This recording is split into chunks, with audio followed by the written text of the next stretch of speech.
Record-setting day for USC's demolition of Fresno State. 105 plays, 5 total touchdowns for Cody Kessler, some defensive domination.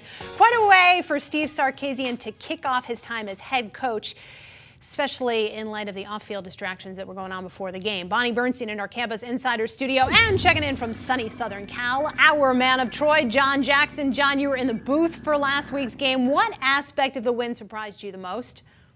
Well, I wasn't surprised that the Trojans won, but I was surprised by the margin of victory, which they won by. I didn't think that they would be that impressive in week one. The other two things that really jump off the page for me is the rotation that Steve Sarkisian used. We've seen running backs and receivers rotate, in between plays or, in between series.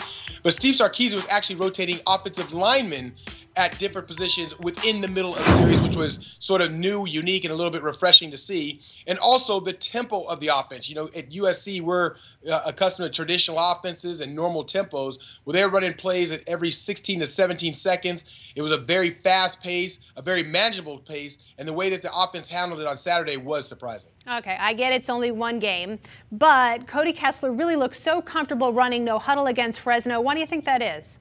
Well, a lot of people don't know that Cody Kessler played in a similar style of offense when he was in high school.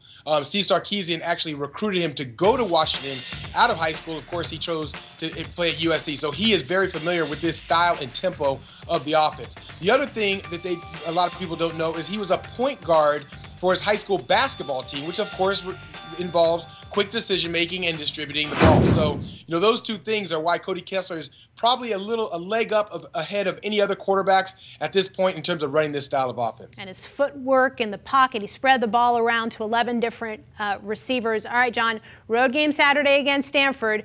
SC may not have needed their suspended senior defensive back Josh Shaw against Fresno.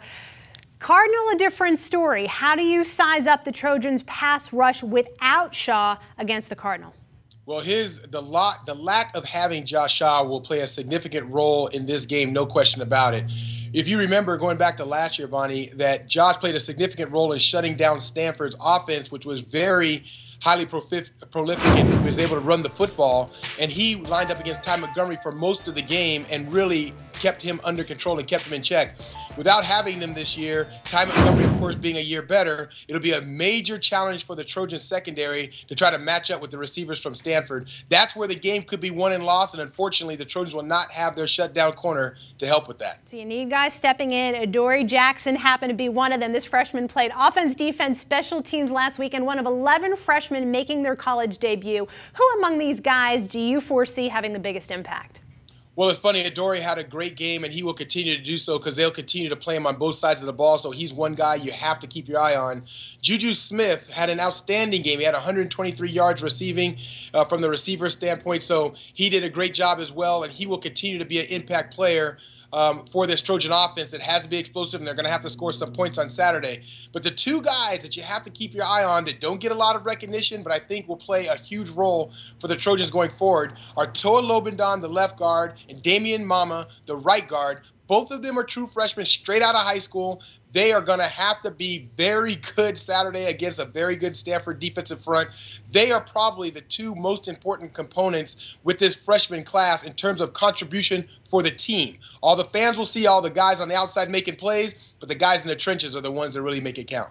They're always the ones who count and get the least amount of attention. 92nd meeting of these two California teams. USC halting the Cardinals' 4-game win streak with a 3-point win last year. John Jackson, our Trojans insider, thanks so much for the time. Thank you, Bonnie.